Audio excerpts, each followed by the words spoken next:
வந்தே மாதரம் பாடல் தொடர்பான திருத்தச் சட்டம் 2 நாட்களுக்கு முன்பு இந்திய பாராளுமன்றத்திலே நிறைவேற்றப்பட்டிருக்கிறது.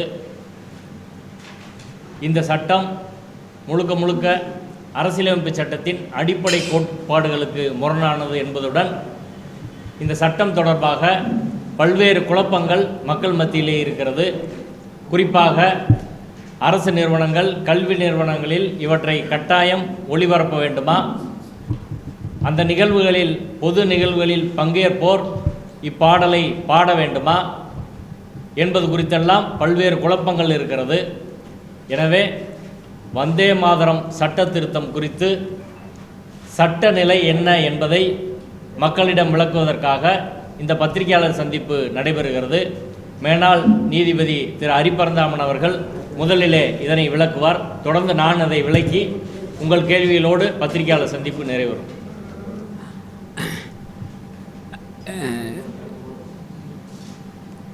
இப்போ 2 நாட்களுக்கு முன்னாடி இப்போ வந்தே மாதரம் பாடலை பாடுவது சம்பந்தமாக ஒரு சட்டம், ஏற்கனவே ஒரு சட்டம் இருக்குது. அது 1971 ஆண்டு சட்டம். அதாவது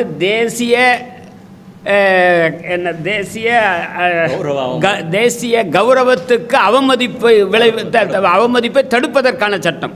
ஆங்கிலத்தில் சொல்லணுன்னா the prevention of insult to national honour act.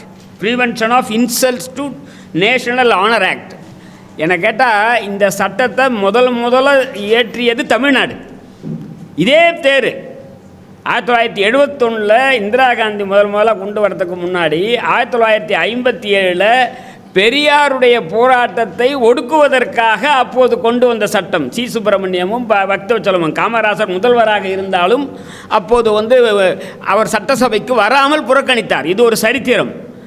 அப்போ எதுக்காகன்னா 57 அந்த சட்டத்தோட அடிப்படை என்னென்னா, தேசிய கொடியையோ மகாத்மா காந்தியினுடைய உருவச்சிலையோ உருவ படத்தையோ அல்லது தேசிய கீதத்தையோ நேஷனல் ஆந்தம் இவைகளை அவமரியாதை செய்யக்கூடாது என்பதுதான்.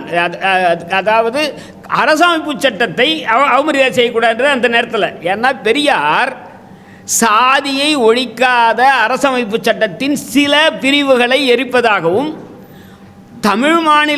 தமிழ்நாட்டிற்கு உரிய அதிகாரத்தை தராத அந்த பிரிவுகளை எரிப்பதாக சொன்னார். எல்லா அரசமைப்பு சட்டத்தின் எல்லா பிரிவுகளும் இல்லை, 2 விஷயத்தை தான் அவர் சொன்னார். தமிழ்நாட்டுக்கு சாதி ஒழிப்புக்கு அப்போ அந்த சட்டத்தை கொண்டு வராங்க.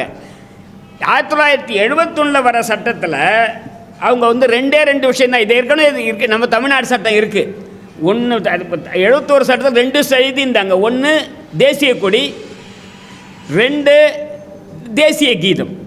இவைகளை என்ன சொல்லியிருந்தாங்கன்னா, இவைகளை கூட தேசிய கொடியை விட்டுருக்கு, அது பிரச்சனை இல்லை. தேசிய கீதத்துக்கு ஒரு சம்பந்தமாக தேசிய கீதத்தை கூட ஒருவர் பாட வேண்டும் என்ற கட்டாயம் கிடையாது, அது அவமதிப்பாகாது அப்படின்றது உச்ச நீதிமன்றம் சொல்லியிருக்கு. உச்ச நீதிமன்றமே இல்லைங்க, நம்முடைய மாண்புமிகு நம்முடைய சகோதரர் ஜி.ஆர். சாமிநாதனே சொல்லியிருக்கார். அதான் இதில் முக்கியம். எதனால் சொல்கிறாரு? தேசிய கீதத்தை பாடும்போது எழுந்து நிற்க வேண்டாம், அதை பாட வேண்டிய அவசியம் இல்லை. நீ எதனால் சொல்கிறாரு? சங்கராச்சாரியாருக்காக சொன்னார். அவர் தமிழ்த்தாய் வாழ்த்துக்காக சொன்னார்.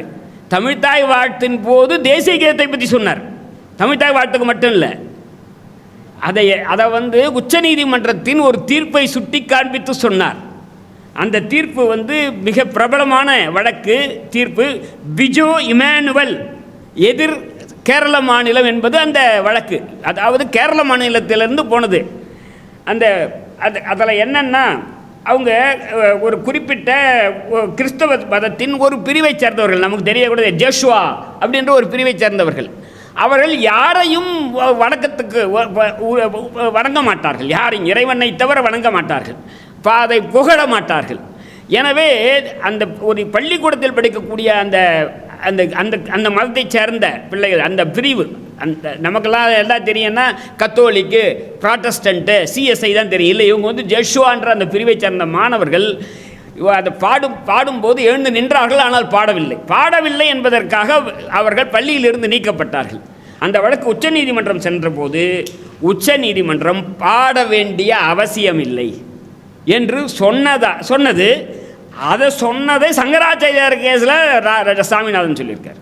இப்போ அதனால் என்ன நாம் இப்போ தெளிவுபடுத்துகிறோன்னா, இப்போ வந்தே மாதரம் பாடல் இருக்குல்ல, அதையும் பாட வேண்டிய அவசியம் இல்லை. அது சட்டப்படி குற்றம் இல்லை. அதான், வேற ஒன்றுமே இல்லை. அது பாடுறவங்க பாடலாம், பாட வேண்டாம். ஏன் பாடுறதில் என்னென்னா, யாருக்குமே முதல் 2 பத்திகளை பாடுவதில் யாருக்குமே ஆட்சேபனை இல்லை. மற்ற 4 மொத்தம் 6 பத்தி இருக்குது. மற்ற பத்திகளை பாடுவதில் தான் ஆட்சேபனை.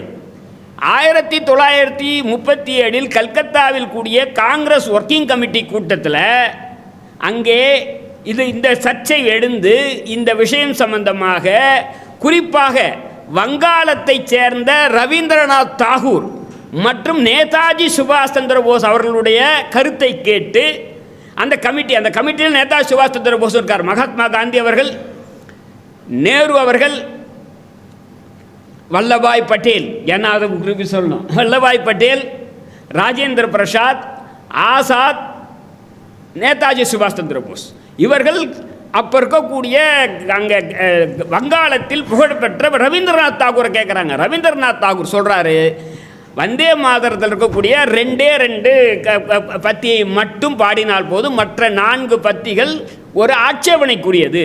ஏன்னா அது வந்து ஒரு குறிப்பிட்ட மதத்தை சார்ந்து மத கடவுளர்களை புகழ்வது, வேற மதத்தை சார்ந்தவர்களோ அல்லது எங்களை போன்ற நாத்திகர்களோ அப்படி சொல்ல மாட்டேன். வேணா பார்த்து இல்லையா, கோவிந்தார் சொன்னா இல்லை, அரோகரா நான் சொல்ல மாட்டேன். நீங்கள் ஒன்றும் சொல்லுங்கள். என் வீட்டில் என் குடும்பத்தார், என் உறவுகள், நண்பர்கள் எல்லாம் சொன்ன. ஆனால் ஒரு பள்ளிக்கூடத்துக்கே போகிறோம், கடவுள் வாழ்த்து பாடுறாங்க, நான் நிச்சயமாக எழுந்து நிற்பேன். சங்கராச்சாரியார் மாதிரி பண்ண மாட்டேன். பெரியார் எழுந்து நின்னார். அவன் மரியாதை, நம்ம மரியாதையை கொடுக்கணும். ஆனால் பாட வேண்டிய அவசியம் இல்லை. கடவுள் வார்த்தை நானும் சேர்ந்து பாடணும்னு அவசியம் இல்லை. அதுதான் இதில் துல்லியமாக சொல்ல வேண்டிய செய்திங்க. 1. 2வது, அரசமைப்பு சட்டத்தில் இது சம்மந்தமாக எதுவும் தேசிய பாடல் என்ற நேஷ்னல் சாங்னு ஒன்றும் இல்லை. தேசிய கீதம் பற்றி இருக்கிறது பாடணுன்ட்டு. தேசிய கீதத்தை பாட வேண்டும், மரியாதை செலுத்த வேண்டும் இருக்கு. தேசிய பாடல் என்ற ஒன்று இல்லை. தேசிய கீதத்தை அவமரியாதை மரியாதை செலுத்த வேண்டும் என்பது கூட ஒரிஜினல் சட்டத்தில் இல்லை. எமர்ஜென்சி பீரியடில் அது கொண்டு வரப்பட்டது, பரவாயில்ல, அதில் நமக்கு ஆட்சேபனை இல்லை. அதில் பண்ணணும் அப்படின்றதில்ல. என்ன முக்கியமானதுன்னா, இந்த தேசிய பாடலாக சொல்கிறாங்க பாருங்கள். அந்த வந்தே மாதரம் பாடல் சுதந்திர போராட்ட எழுச்சிக்கு உதவி செய்தது என்பது வேறு. ஆனால் அந்த வந்தே மாதரம் பாடல் இந்திய நாட்டை பற்றிய பாடல் அல்ல. அதை முக்கியமாக தயவு செய்து தெளிவுபடுத்தணும். அந்த பாடல் ஒன்றுபட்ட வங்கம்னா இன்றைய ஒரிசா, பீகார், மேற்கு வங்கம், கிழக்கு வங்கம் அனைத்தையும் சேர்ந்த. ஏன்னா அந்த பாடலில் 7 கோடி மக்களை குறிப்பிடுறாங்க. யார் 7 கோடி மக்கள்? பாரதி என்ன சொல்கிறான்? 30 கோடி அப்படின்னு சொல்கிறான். அப்போ அந்த 7 கோடி மக்களுக்காக நான் சொல்ல, அரவிந்த கோஷ் சொல்கிறாரு, இது வங்காளதேசத்து தேசிய கீதம், இந்தியாவின் தேசிய கீதம் அல்ல. அரவிந்த கோஷ் அவங்க சொல்கிறது. 2 முக்கியமானது, இதை எழுதிய அவர் பக்கிம் சந்திரர் இருக்கார் இல்லையா, அதை நிச்சயமாக தெரிஞ்சுக்கணுங்க. பக்கிம் சந்திரர் சுதந்திர போராட்டத்துக்கு ஒரு துளியும் கிள்ளி போட்டவர் இல்லை. இன்னும் கேட்டால் அவர் 1858 தான் நேரடி பிரிட்டிஷ் ஆட்சிக்கு இந்தியா உட்பட்டது. 1857 முதல் சுதந்திர புரட்சி, சிப்பாய் கழகம். அதுக்கப்புறம் தான், அதுக்கு முன்னாடி கிழக்கிந்திய கம்பெனி. 1858 தான் நேரடி பிரிட்டிஷ் ஆட்சி. 1858 சப் கலெக்டராக, துணை ஆட்சியராக பிரிட்டிஷ் அரசால் முதலில் நியமிக்கப்பட்டவர் இவர்தான் என்ற இந்த தகவல் போகணும். அவருக்கும் சுதந்திர போராட்டத்துக்கும் ஒரு சம்பந்தமும் கிடையாது. அவர் வேற ஒரு நாவலில் அந்த ஒரு பாட்டை எழுதுகிறாரு. அந்த பாடல் வேறு, அது இஸ்லாமிய அரசர்களுக்கு எதிரான பாடல். அதுக்குள்ளே நம்ம போகலை. ஆனால் இவர் 1858 இருந்து 1891 வரை 33 ஆண்டுகள் துணை ஆட்சியராக, சப் கலெக்டராக, அவங்க பிரிட்டிஷ் அரசாங்கத்துக்கு சேவை செய்தவர். ராவ் பகதூர் போன்ற பட்டங்களை சுதந்திர போராளிகள்லாம் அந்த பட்டங்களை துறந்தார்கள், தூக்கி எறிந்தார்கள் இருந்தவர் என்ற தகவலை தங்களுக்கு சொல்கிறோம். மீண்டும் சொல்கிறோம், அரவிந்த கோஷ் வந்து அந்த வங்காளத்துக்கான பாடலாக தான் இதை சொன்னார். இப்போ நேஷனல் ஆந்தம்னா திராவிட உக்கல வங்கான்னு வரும். அது அந்த மாதிரி எங்கேயுமே இருக்காது. அதில் திராவிட என்ற வார்த்தை, அதாவது திராவிடன்ற திராவிடம் மட்டும் இல்லை. ஏன் இதை நான் சொல்கிறேன்னா, ஒரு திராவிடர் பல்கலைக்கழகம், திராவிட பல்கலைக்கழகம்னு ஒன்று இங்கே இதில் இருக்குது, அது பேர் என்ன, குப்பத்தில் இருக்குது. அதை வந்து ஐ சுப்பிரமணியம் இருக்கார்ல, அவரை வந்து தான் அது ஒன்று உண்டாக்குவதற்காக இப்போ முரளி மனோகர் ஜோஷியை போய் சந்திக்கிறார். அவர் சொன்னார், நீங்கள் திராவிடன் என்றதை எடுத்துகிட்டு வேறு எதனா வார்த்தை போடுங்கன்ட்டு. அவர் உடனே கேட்டார், தேசிய கீதத்திலேருந்து திராவிடத்தை எடுங்க, நான் இதை எடுத்துடுறேங்க. அப்போது அதே மாதிரி இன்றைக்கி இதில் கிடையாது, எது இந்த தேசிய பாடலில் கிடையாது. அதில் முதல் 2 பத்தி இருக்குது பாருங்கள், அது தேசிய விடுதலைக்கு உணர்வூட்டியதாக இருந்தது. அதனால தான் மற்ற 4 பத்திகளை வேண்டாம் என்று சொன்னது. எல்லோரும் பாராட்டக்கூடிய யாரை, தகா முனிவர் என்று தாகூரை யார் சொல்கிறது, மோடி அவர்களே சொல்கிறார், மகா முனிவர் குருஜி. தாகூரே சொன்னார் 2 பத்தி போதும் அப்படின்ட்டு. அது எந்த பத்தியாக இருந்தாலும் சரி, அது எந்த வந்தே மாதரம் பாடலாகட்டும் அல்லது தேசிய கீதமாகட்டும் அல்லது எந்த பாடலாகட்டும், அதை பாட வேண்டிய அவசியம் இல்லை, எழுந்து நிற்கணும். என்னுடைய கருத்து, எழுந்து நிற்பது பிடிக்காட்டி கூட, அதில் உடன்பாடு இல்லாட்டி கூட எழுந்து நிற்கணும். சங்கராச்சாரியாருடைய கருத்து நமக்கு உடன்பாடல்ல. சங்கராச்சாரியார் எழுந்து நிற்கிறது தப்புன்னு சொல்லி அவங்களுடைய வலதுசாரி ஸ்வராஜ்யா பத்திரிகையை எழுதினாலும் ஜிஆர் சாமிநாதன் தான் சொன்னார், எழுந்து நிற்கலாம் அவசியம்லாம் இல்லை, உட்கார்ந்தாலே போதும், பாடணுன்னு அவசியம் இல்லை அப்படின்னார். அதில் எங்களுக்கு ஒரு பகுதியில் உடன்பாடு சாமிநாதனுடன், என்ன எழுந்து பாட வேண்டிய அவசியம் இல்லை என்பதில். ஆனால் உட்கார்ந்துருக்கூடாது, நம்ம பிடிக்காட்டி கூட ஒரு சபைக்கு போனால் அந்த சபையிலே, இப்போ நான் ஒரு ஒரு கல்வி நிறுவனத்துக்கு போகிறேன், அங்கே கிறிஸ்தவ சாங் பாடுறாங்க, எனக்கு உடன்பாடு கிடையாது, ஆனால் எழுந்து நிற்கணும். ஒரு இந்து இதுக்கு போடுறாங்க, அது கடவுள் வாழ்த்து பாடுறாங்க, பெண்ணும் பாடுறாங்க, பல பள்ளிக்கூடங்களில் பாடுறாங்க, அதுக்கு எழுந்து நிற்கணும். அப்படி என்பது தான் இதில் முக்கியமானது. இதில் முக்கியமாக கடைசியாக ஒன்று சொல்லிடுறேங்க. நம்ம தமிழ்நாட்டில் முதல்ல நான் சொன்ன 57 இந்த சட்டத்தையே, அதாவது the prevention of insult to national honour act முதல்ல கொண்டு வந்தது, கான்ஸ்டியூஷன் அவமரியாதை பண்ணோட கொண்டு வந்தது தமிழ்நாடு தான் சொன்னேன். அதே மாதிரி வந்தே மாதரம் பாடலில் தமிழ்நாட்டு பாடல் இருக்குங்க. மகாகவி பாரதி அவன் சுதந்திர போராட்டத்தில் தியாகம் செய்து சிறைக்கு சென்றவன், இங்கே இருந்து துரத்தப்பட்டு பாண்டிச்சேரியில் வந்து குடிபுகுந்தவன். அவன் பாடிய பாடல் இருக்கு பாருங்க, அந்த பாடலை ஏன் நீங்கள் வைக்க மாட்டீங்க? தமிழ்னா பிறந்தனாலையா? அவன் பாடல் இருக்கு பாருங்க, அதில் வங்கத்துக்கு மட்டும் சொல்ல 7 கோடி சொல்லவில்லை.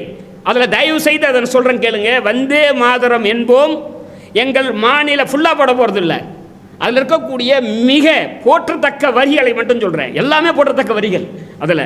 ஆனால் சில வரிகளை, வந்தே மாதரம் என்போம் எங்கள் மாநிலம் அவன் சொல்கிறது வந்து இந்தியாவை தாயை வணங்குதும் என்போம், ஜாதி மதங்களை பாரோம், உயர் ஜன்மம் தேசத்தில் எய்தினராயின் வேதியராயினும் ஒன்றே, அன்றி வேறு குலத்தினராயினும் ஒன்றே, 1000 உண்டிங்கு ஜாதி எனில் அந்நியர் வந்து புகழ் என்ன நீதி, ஒன்றுபட்டால் உண்டு வாழ்வே, நம்மில் ஒற்றுமை நீங்கள் அனைவருக்கும் தாழ்வே, 30 கோடியும் வாழ்வோம்.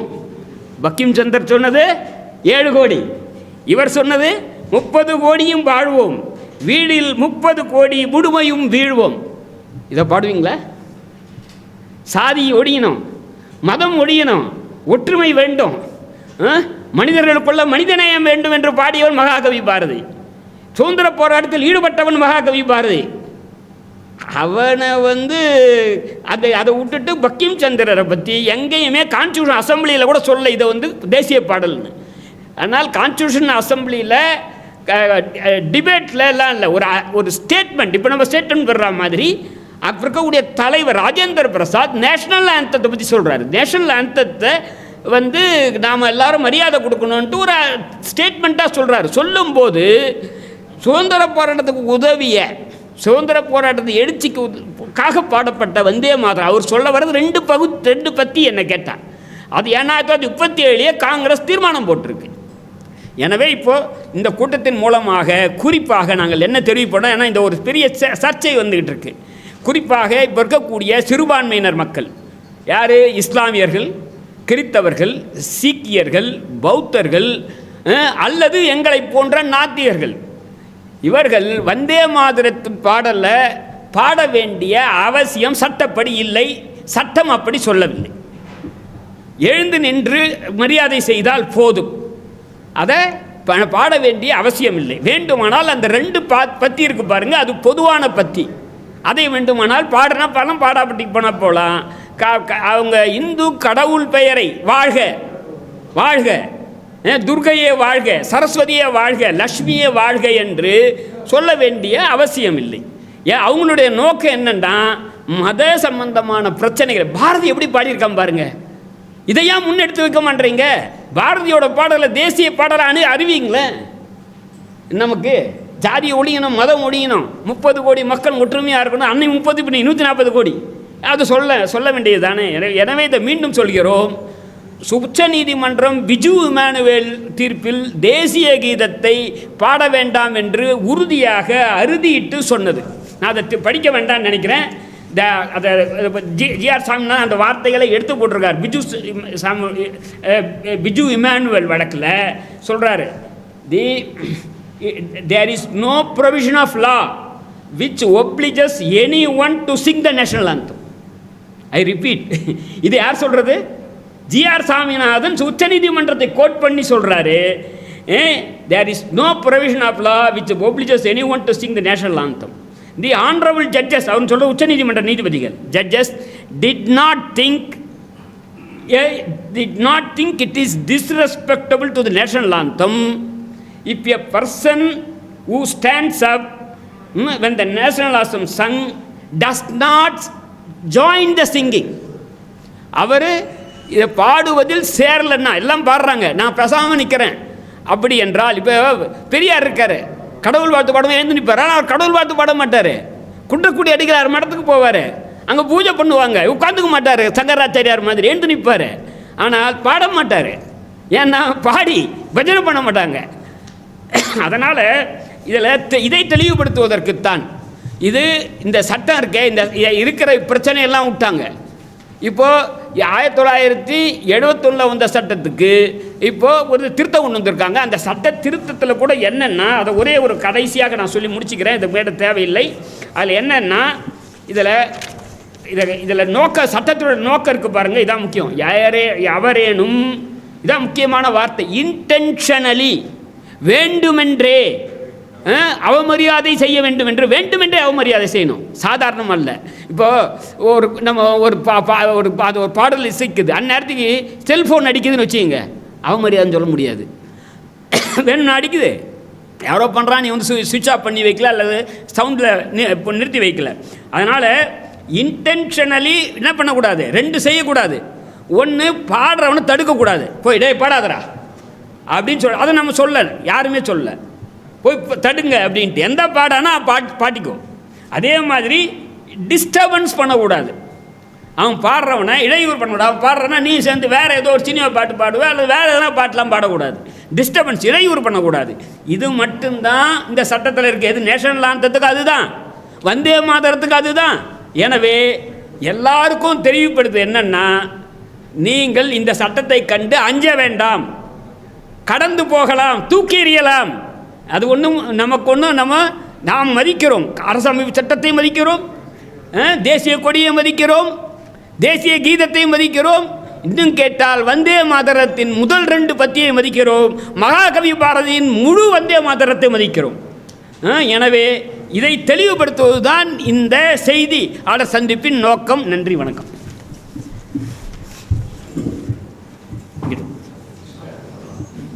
சார் நான் பேசுகிறேன்.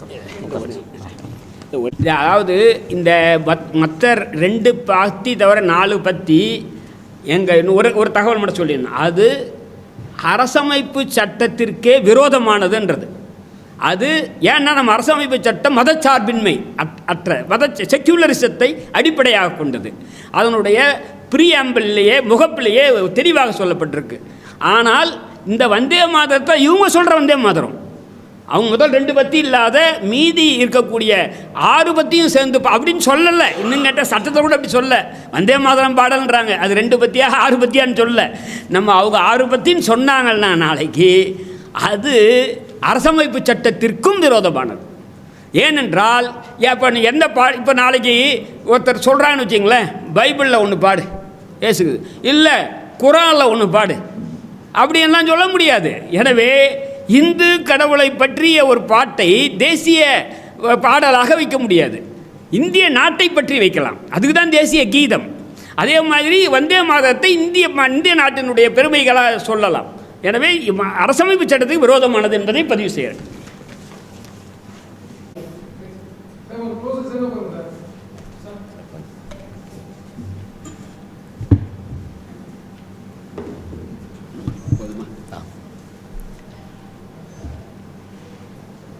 வந்தே மாதரம் பாடலை இந்த நாட்டில் உள்ள எல்லோரும் கட்டாயம் பாட வேண்டுமா என்றால், இந்த திருத்தச் சட்டத்திற்கு பின்பும் கூட எல்லோரும் கட்டாயமாக பாட வேண்டும் என்ற அவசியம் இல்லை என்பதே சட்ட நிலை.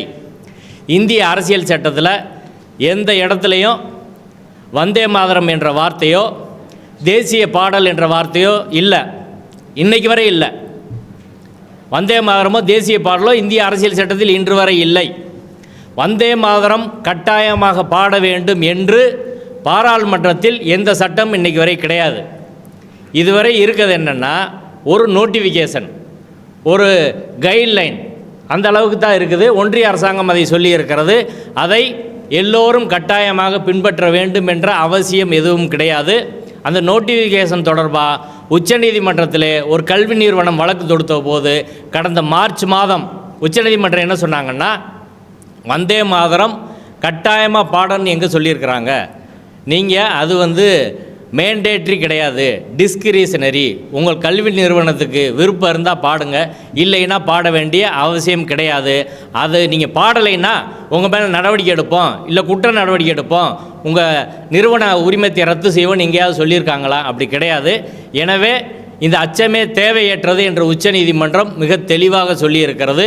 எனவே இந்த நாட்டில் வாழக்கூடிய சிறுபான்மை மக்கள், குறிப்பாக கிறிஸ்தவர்கள், இஸ்லாமியர்கள், சமணர்கள், சீக்கியர்கள், பௌத்தர்கள் எல்லாரும் இதை பாடணுமா அப்படின்னா அது கட்டாயம் ஒன்றும் கிடையாது.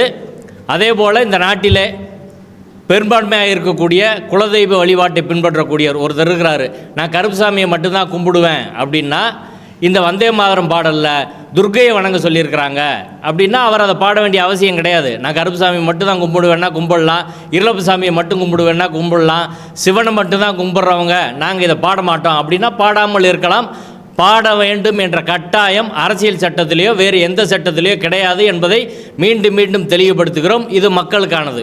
2வது விஷயம், கல்வி நிறுவனங்கள், பாராளுமன்றமாக இருக்கட்டும், சட்டமன்றமாக இருக்கட்டும், நீதிமன்றமாக இருக்கட்டும், கல்வி நிறுவனங்களாக இருக்கட்டும், அரசு விழாக்களாக இருக்கட்டும், எல்லா இடத்துலையும் வந்தே மாதரம் பாட வேண்டும் என்று அரசியல் சட்டப்படியான கடப்பாடு எதுவும் கிடையாது. பார்லிமெண்ட் எனாக்டட் லா எதுவும் கிடையாது. ஸ்டாச்சுட்டரி ஆப்ளிகேஷன் என்று சொல்வார்கள். சட்டப்படியான கடமை எதுவும் கிடையாது. ஒன்றிய அரசு ஒரு சுற்றறிக்கை கொடுத்திருக்கிறது.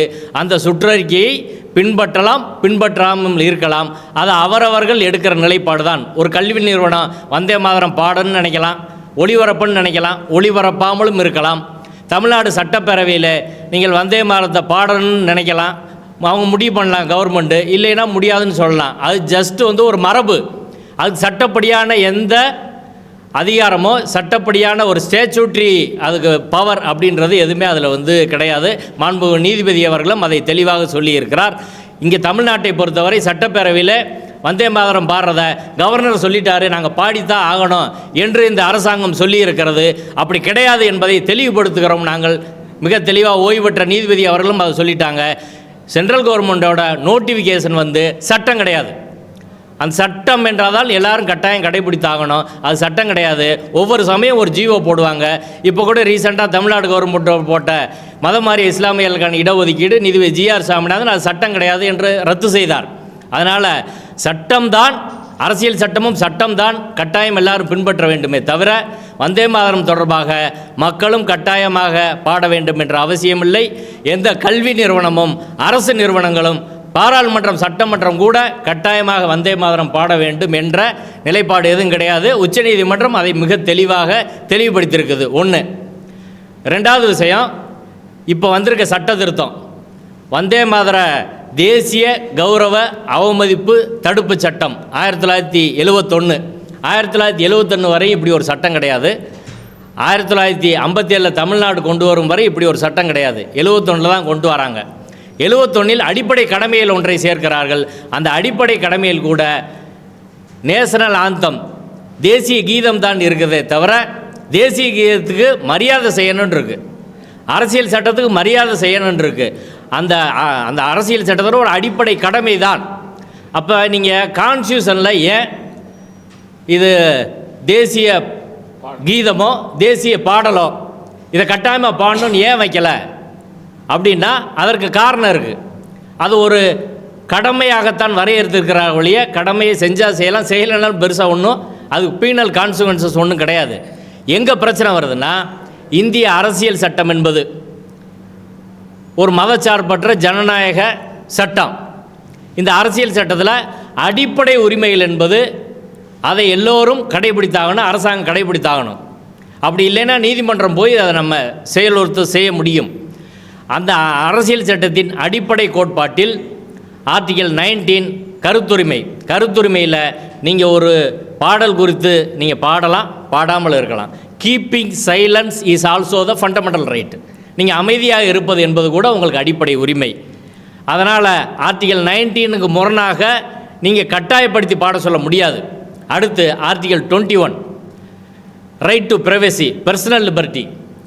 அதில் நீங்கள் ஒரு பாடலை இந்த பாடல் தான் நீங்கள் பாடணும் அப்படின்னு யாரும் உங்கள் தனி உரிமையில் தலையிட்டு கட்டாயப்படுத்த முடியாது.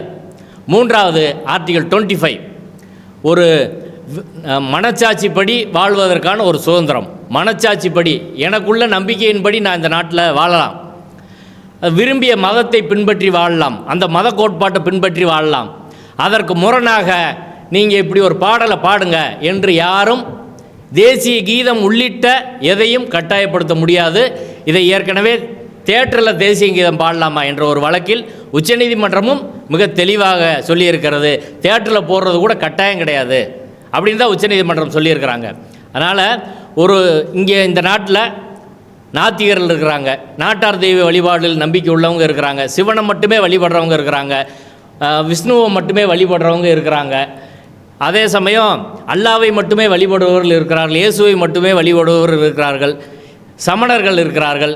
இவர்கள் எல்லோரும் இந்த வந்தே மாதரத்தில் 4, 5, 6வது பாராவில் சரஸ்வதி, லட்சுமி, துர்க்கையை மட்டும் கடவுளாக போற்றி வணங்கும் ஒரு பாடலை எப்படி அவங்க பாடுவாங்க சொல்லுங்கள்? நீங்கள் அப்படி பாடுவீங்களா? இந்த நாட்டின் சுமார்த்த பிராமணர்கள் கூட அதை பாட மாட்டாங்க. நீதிபதி ஜிஆர் சாமிநாதன் கருவறை வழக்கில் சொன்னார், நானே சுமார்த்த பிராமின், நானே கருவறைக்குள்ளே போக முடியாது, அப்போ எங்கள் நம்பிக்கை அதுன்னு சொன்னார்.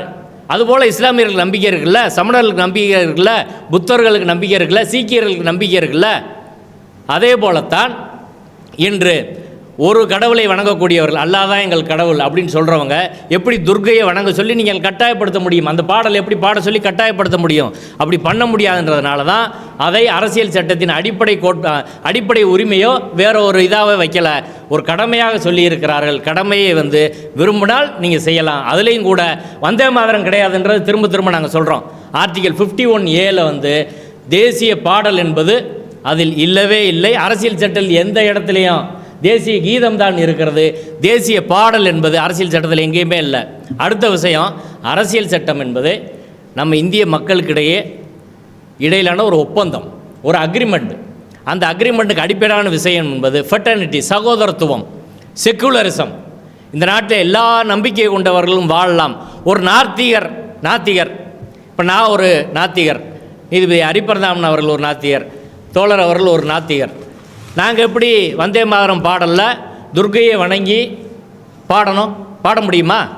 நீங்கள் பெரியாரை போற்றி ஒரு பாடலை வைத்து அதை எல்லாரும் பாடணும் அப்படின்னு தமிழ்நாட்டில் சொல்ல முடியுமா? எல்லா மக்களும் பாடணும்னு சொல்ல முடியுமா? ஒரு பிஜேபிக்காரர் அதை பாடுவாரா? பெரியாரை வாழ்த்தி ஒரு பாடலை பாடுவாரா? பாட மாட்டாங்க. அதனால தான் அரசியல் சட்டத்தில் இதை கட்டாயம் என்று வைக்கவில்லை. எந்த சட்டமும் பாராளுமன்றத்தில் கொண்டு வரப்படவில்லை. ஆனால் இன்று கொண்டு வந்திருக்கக்கூடிய இந்த திருத்த சட்டம், இந்த திருத்த சட்டத்தில் அதில் ஒரு மிகப்பெரிய தவறு இருக்கிறது. அது முழுமையாக இந்திய அரசியல் சட்டத்தின் அடிப்படை கோட்பாடான செக்குலரிசத்துக்கு நேர் எதிரான ஒன்று. நீங்கள் ஒரு செக்குலர் மதச்சார்பற்ற ஜனநாயக ஒரு நாட்டில் ஒரு மதசார்பு பாடலை பாடணும் அப்படின்னு நீங்கள் எப்படி கட்டாயப்படுத்துவீங்க? இதான் எங்களோட கேள்வி. இந்திய அரசியல் சட்டம் செக்குலரிசம் பேசிக் ஸ்ட்ரக்சர்னு சொல்லுது. கேசவானந்த வரது வழக்கில் உச்சநீதிமன்றம் அதை வரையறுத்திருக்கிறது. அப்படி சொல்கிற போது அதுக்கு எதிராக இந்த சட்டத்தில் கூட நீங்கள் பாருங்கள், வந்தே மாதரம் திருத்த சட்டத்தில் வந்தே மாதரம் பாட வேண்டும் என்று சட்டத்தில் எங்கேயுமே இல்லை. வந்தே மாதரம் பாடும்போது இடையூறு செய்தால் அது குற்றம் என்று வரையறுக்கிறது. இது வந்தே மாதரம் பாடலுக்கு மட்டும் கிடையாது. எந்த பாடல் ஒருத்தர் பாடிக்கிட்டு இருக்கும்போது, ஒரு நிறுவனத்தில் ஒருத்தர் பாடல் பாடிக்கிட்டு இருக்காங்கன்னா அதில் போய் நீங்கள் டிஸ்டர்ப் பண்ணிங்கனாலும் அது அஃபென்ஸ் தான். அது எந்த பாடலுக்கும் உள்ளதுதான் இந்த வந்தே மாதரம் பாடலுக்கான நிலையாக சட்டம் வரையறுக்கிறது. சமூகத்தில் பல்வேறு கருத்துக்கள் இருக்கலாம். பிஜேபி ஒரு கருத்து சொல்லலாம், காங்கிரஸ் ஒரு கருத்து சொல்லலாம், திமுக ஒரு கருத்து சொல்லலாம், மக்கள் ஒரு கருத்து சொல்லலாம், பெரியாரிஸ்ட் ஒரு கருத்து சொல்லலாம், அம்பேத்கரிஸ்ட் ஒரு கருத்து சொல்லலாம். ஆனால் சட்டத்தின் நிலை என்ன அப்படின்றதான் நாங்கள் தெளிவுபடுத்த விரும்புகிறோம். சட்டத்தின் நிலையை பொறுத்தவரை வந்தே மாதரம் பாட வேண்டும் என்பது கட்டாயம் கிடையாது. காந்தி அவர்கள் இந்த நாட்டிலே போராடுகிற போது, சுதந்திர போராட்டத்தில் ஈடுபடுற போது அவர் மேலே செடிசன் போட்டாங்க. தேச துரோக வழக்கு போடுற போது காந்தி எங்கே பத்திரிகையில் எழுதினார், தேசபக்தியை நீங்கள் தடி கொண்டு உருவாக்க முடியாது. தேசபக்தி உணர்வை நீங்கள் ஃபோர்ஸ் பண்ணி கட்டாயப்படுத்தி அதை உருவாக்க முடியாது. அது வாலண்டியராக வரணும். இந்த நாட்டின் பாராளுமன்றம் எல்லா மக்கள்கிட்ட எப்படி நடந்துக்கிறது, அரசாங்கம் எப்படி நடந்துக்கிறது, நீதித்துறை எப்படி நடந்துக்கிறது, இதையெல்லாம் சேர்ந்து தான் தேசப்பற்று என்பது இயல்பாக மக்களுக்கு முகிழ்த்தி வர வேண்டுமே தவிர தடி கொண்டு தேசப்பற்றை உருவாக்க முடியாது என்று சொன்னது யார்? மகாத்மா காந்தி அவர்கள், தேச தந்தை அவர்கள் சொன்ன வார்த்தையை தான் இன்று நாங்கள் பிஜேபி அரசாங்கத்துக்கு நினைவுபடுத்துகிறோம். நீங்கள் கட்டாயப்படுத்தியோ தடி கொண்டோ நிர்பந்தப்படுத்தியோ தேசப்பற்றை ஊட்ட முடியாது. நீங்கள் நாட்டை சரியாக வழிநடத்தினால் நிச்சயமாக மக்கள் உண்மையாக தேசப்பற்றோடு இருப்பார்கள். எனவே மரபு என்பது வேறு, சட்டம் என்பது வேறு. மரபை சட்டமாக்க முடியாது. அந்த அடிப்படையில் எல்லா மக்களுக்கும் சட்டநிலை தொடர்பாக நாங்கள் தெரிவிக்க விரும்புகிற கருத்து என்பது இதுதான். பாஜக அரசு இன்றைக்கி எல்லா முனையிலும் தோல்வி அடைந்து விட்டது. அந்த தோல்வியை மறைப்பதற்காக ஒரு எக்ஸாமை கூட கொஸ்டின் லீக் ஆகாமல் நடத்த முடியாத ஒரு அரசாங்கம் இன்றைக்கி வந்தே மாதரம் என்ற இல்லாத ஒரு பிரச்சனையை கொண்டு திணித்து அதை விவாதமாக மாற்றுவது என்பது தேவையில்லாத ஒரு நடவடிக்கை, திசை திருப்பும் நடவடிக்கை என்பதுதான் எங்கள் கருத்து. எனவே இதுதான் சட்டநிலை.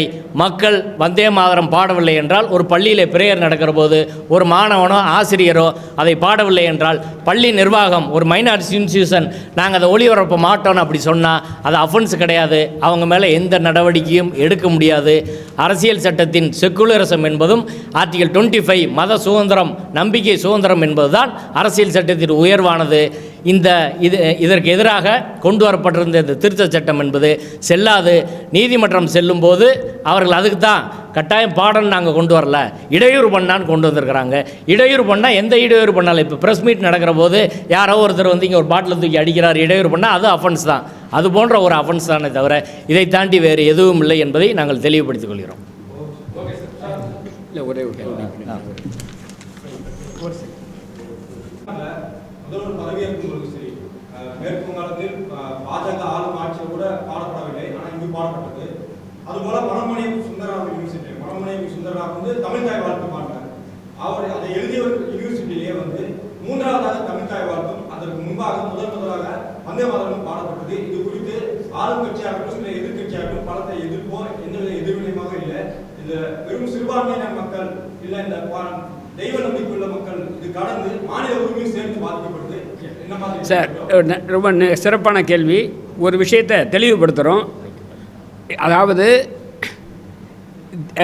தேசிய கீதமாகட்டும் அல்லது வந்தே மாதரமாகட்டும், எந்த நிகழ்ச்சி இப்போ நம்ம இந்த ப்ரெஸ் கிளப்பில் ஒரு இப்போ கூட்டம் நடத்துகிறோங்க, இதில் நம்ம வந்து தேசிய கீதம் பாடலையே, பாடணும்னு அவசியம் இல்லை.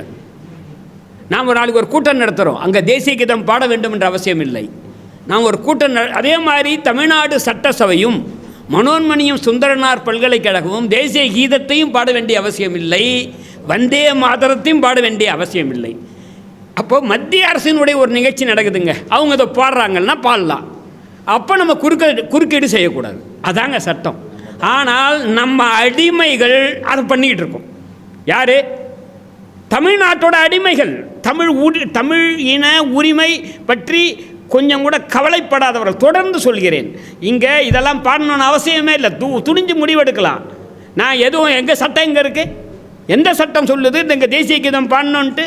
எந்த சட்டம் சொல்லுது வந்து வந்தே மாதரம் பாடணுன்ட்டு? நம்ம தமிழ்நாட்டில் தமிழ்த்தாயை வாழ்த்துவோம் என்பது நம்ம ஏற்றுக்கொண்டது. இங்கே கூட நான் பாட மாட்டேன்னு ஏதாவது ஒருத்தர் சொன்னால் அதை நீங்கள் சட்டப்படி தப்பு கிடையாது. ஆனால் இது நம்ம தமிழ் உணர்வு இருந்தால் சட்டமே தேவையில்லை, நம்ம பண்ணணும். இங்கே நீங்கள் சொல்லுவதை முழுக்க ஏற்றுக்கொள்கிறோம். மன்னோன்மணியம் சுந்தரனார் யூனிவர்சிட்டியில் அந்த வைஸ் சான்சலர் பண்ணது ரொம்ப மிக அயோக்கியத்தனமானது. அந்த மனோன்மணியம் சுந்தரனார் பல்கலைக்கழகத்தை நிலத்தை வாங்கினது தமிழ்நாடு அரசு, கட்டடம் கட்டியது தமிழ்நாடு அரசு, அங்கே இருக்கக்கூடிய பேராசிரியர்களுக்கும் வைஸ் சான்சலருக்கும் சம்பளம் கொடுப்பது தமிழ்நாடு அரசு. இவர் வந்து டெல்லிக்கு காவடி தூக்கணும், அதை கடுமையாக கண்டிக்க வேண்டும். தமிழ்நாட்டில் அதை பற்றி யாரும் பேசலை, அதான் எங்கள் குற்றம். யார்? ஆளுங்கட்சியும் எதிர்கட்சியும். நாங்கள் சொல்கிறத ஏங்க சொல்ல மாட்டாங்க? எங்கள் நிகழ்ச்சியும் பாட மாட்டாங்க. நாங்கள் தமிழ்த்தாய் வாழ்த்து மட்டும்தான் பாடுவோம், மீதி பாடக்கூட மாட்டோம்னு ஏன் முடிவெடுங்க? என்ன பண்ண முடியும்? எங்கே சட்டம் இருக்குது?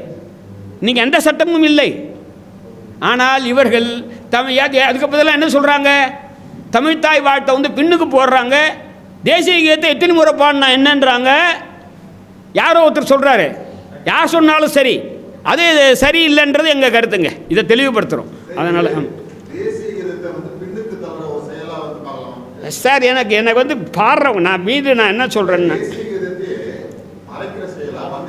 காலி பண்ணிட்டு வந்தே மாதத்தை கொண்டு வராங்க. இல்லை, அதாவது ரெண்டுத்தையும் அதாவது சார் தேசிய கீதத்தை விட ஒரு முக்கியத்துவம் தருவதற்காக இதை கொண்டு வருவதற்கு அவங்க உத்தியாக இருக்கலாம். நான் சொல்கிறேன்னாங்க, ஒரு எந்த தமிழ்நாடோ ஆந்திராவோ கேரளாவோ அல்லது எந்த ஒரு பள்ளிக்கூடமோ அல்லது நாங்கள் ஒரு கூட்டம் நடத்துகிறோம், நாளைக்கு இங்கே நாங்கள் ஒரு கூட்டம் நடத்தினாலோ அந்த நிகழ்ச்சியில் தேசிய கீதத்தையோ வந்தே மாத்திரம் பாடணும்னு அவசியம் இல்லைங்க. தமிழ்த்தாய் வாழ்த்து கூட பாடணும்னு கம்பல்ஷன் கிடையாது. நாம் தமிழ்த்தாய்க்கு மரியாதை செலுத்துகிறோம், அதனால் நாம் பாடுகிறோம். அதனால் இதை தான் தெளிவுபடுத்தணும். இதை தமிழ்நாட்டில் இருக்கக்கூடிய தமிழ்நாட்டோட சட்டசபையில் அவர்கள் குறைந்தபட்சம் ஏற்கனவே மரபாக இருக்கிறது. அதனால் தேசிய கீதத்தை நிறுத்த சொல்ல மரபு இருக்குது. அதனால் மரபை மாற்ற வேண்டாம். அதாவது முதலில் தமிழ்த்தாய் வாழ்த்தும் இறுதியில் தேசிய கீதம் என்ற மரபை உடைக்க சொல்ல. ஏன்னா ரைட்டோ ராங்கோ வந்துகிட்டு இருக்கு. ஆனால் வந்தே மாதரத்தை பாட வேண்டிய அவசியம் இல்லை. அதுவும் குறிப்பாக இப்படி ஆட்சேபனைக்குரிய வந்தே மாதரத்தை பாட வேண்டியதே கிடையாது. அதை முடியாதுன்னே சொல்லலாம். சொல்லுவதற்கு நாதி இருக்கக்கூடியவர்கள் இருக்கணும். யார்? நான் இவங்க அவங்கன்னே சொல்லிங்க. என்ன கேட்டால் இங்கே இருக்கக்கூடிய எல்லா அரசியல் இப்போ நான் கேட்குறேங்க, இப்போ நீட்டுக்கான இயக்கம் இருந்தேன், இங்கே இருக்கக்கூடிய 3 பிரதான கட்சிகள், அவங்க தானே 3 பிரதான கட்சிகள், திமுக, அதிமுக, ஆட்சி செய்யக்கூடிய டிவிகே, தாவைக்கா, இவங்க 3 பேர் என்ன பண்ணாங்க? பாலன் இல்லத்தில் அல்லது என்ன பெருசா ஒரு பெரிய இயக்கத்தை.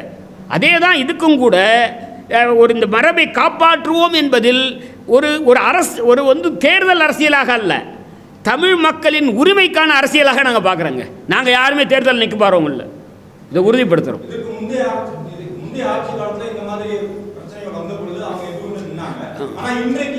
பார்க்கலாம் சார், எல்லாம் பார்க்கலாம் சார். எனக்கு அதுக்குள்ளார அதிகம் போகலை சார். நான் என்ன சொல்கிறேன்னா, அந்த காம்ப்ரமைஸை பற்றி நாம் தொடர்ந்து இதை எல்லா அதுக்குள்ளே நாங்கள் போகலை. பண்ணால் தப்புன்றோம் சார், பண்ணால் தப்புன்றோம். ஆனால் இங்கே ஆட்சி செய்பவர்கள், நான் அதுக்கு என்ன டாபிக் தாண்டி போகிறோன்ட்டு, தொடர்ந்து ஆட்சி செய்தவர்கள் மத்திய அரசுடன் சமரசம் பண்ணிகிட்டு இருக்காங்கன்னு என் கருத்து சார். யாருமே இவங்க அவங்கன்னு சொல்ல, திமுக, அதிமுக, தாவேக்கா எல்லாருமே சமரசம் செய்து கொண்டார்கள் என்பது என்னுடைய பொதுவான கருத்து சார். எந்த அளவுக்கு சமரசம் செஞ்சிங்கனாங்கன்றதில் தான் வித்தியாசப்படலாம். இவங்க இந்த இடத்துல நிற்கிறாங்க, அவங்க அங்கே நிற்கிறாங்கன்ட்டு பொதுவாக சமரசம் செய்து கொள்கிறார்கள் அப்படி என்பது தான் என்னுடைய இது. அதுக்கான இதை தர அது கூட டிபேட்டுக்கு போக வேண்டான்ட்டு இவங்க பண்ண தப்பு, இதில் ஒன்றும் சொல்லலை. இப்போ தாவேக்கா இந்த மத்திய அரசனுடைய நிர்பந்தத்துக்கு அடிபணியக்கூடாது அப்படின்றத நாங்கள் தெளிவாக சொல்கிறோம். அதுக்கு திமுகவும் அதிமுகவும் சேர்ந்து கூட நின்று குரல் கொடுக்கணும். இது அரசியலாக்காமல் இது கூடுதலாக சேர்ந்து கூடுதலாக இதை சொல்லணும். நீங்கள் வந்தே மாதரம் பாட வேண்டிய அவசியம் இல்லை என்பதை சொல்லணும். சட்டமன்ற கூட்டத்தில் திங்கட்கிழமை நடக்கும்போது வந்தே மாதரம் பாடக்கூடாது என்பது எங்களுடைய செய்தியாக சொல்கிறோம். அதற்கு எல்லாரும் சேர்ந்து நிற்கணும்னு சொல்கிறோம். இதை அவருக்கு மத்திய அரசு நிர்பந்தம் தராங்க. ஏன்னா ஒரு விஷயத்தை புரிஞ்சுக்கணும், நம்முடைய அரசமைப்பு சட்டத்தில் மாநிலங்கள் இங்கே கிட்டத்தட்ட ஒரு அடிமைன்ற வார்த்தையை நான் பயன்படுத்தலை, தனிப்பட்ட முறையில் இருந்த வார்த்தையை பயன்படுத்துவேன். எந்த அதிகாரமும் இல்லாத ஒரு அமைப்பாக இருக்குது. தயவுசெய்து இது யூனிட்டரி கான்ஸ்டியூஷன், ஃபெடரல்லாம் கிடையாது, என்னுடைய தாழ்மையான கருத்து. அதனால் அவங்க போட்டு எல்லா விதமான அதிகாரத்தையும் வச்சுக்கிட்டு எங்கள் எல்லா அதிகாரத்தையும் வச்சுருக்கான், அதுக்குள்ள நான் போகலை. ஆனால் அதை எதிர்த்து நிற்கிற ஒரு இது வேணும். நாங்கள் எந்த அரசியல் கட்சி சார்பாகவும் நாங்கள் இல்லை. திங்கட்கிழமை இல்லை, எப்போதும் இந்த சட்டசபை கூடினாலும் அப்போது வந்தே மாதரம் பாடலை பாட வேண்டிய அவசியமே இல்லை. அது அப்படி ஒரு சட்ட நிர்பந்தம் இல்லை. இப்போ போட்ட சட்டத்தில் கூட அது சொல்ல, இப்போ போட்ட சட்டத்தில் கூட சொல்ல, பாடினால் குறுக்கீடு செய்யக்கூடாது, பாடினால் அதை தடுக்கக்கூடாது. அதை நாமும் செய்யலை. சப்போஸ் சாஸ்திரி பவனில் ஒரு பாடுறாங்க, இல்லை கவர்னர் மாளிகையில் ஒரு கூட்டம் நடக்குது, அங்கே அவங்க வந்தே மாதரம் பாடினாங்கன்னா நமக்கு பாட்டோம், அது அவங்க இடம். சார் இப்போ ரோடு அகலப்படுத்துகிறாங்க சார், அங்கே ராஜ்பவனில் நம்ம நிலம் பக்கத்தில் 10 அடி தரமாட்டேங்கிறான், ஐஐடியில் ஒரு 10 அடி தரமாட்டேங்கிறான், எல்லாம் இந்த பக்கம்தான் உள்ளே போயிட்டுருக்கோம். காந்தி மண்டபத்துலேயும் இந்த இன்ஜினியரிங் காலேஜ் தான் போயிட்டுருக்கோம். இதான் பிரச்சனை. நன்றி.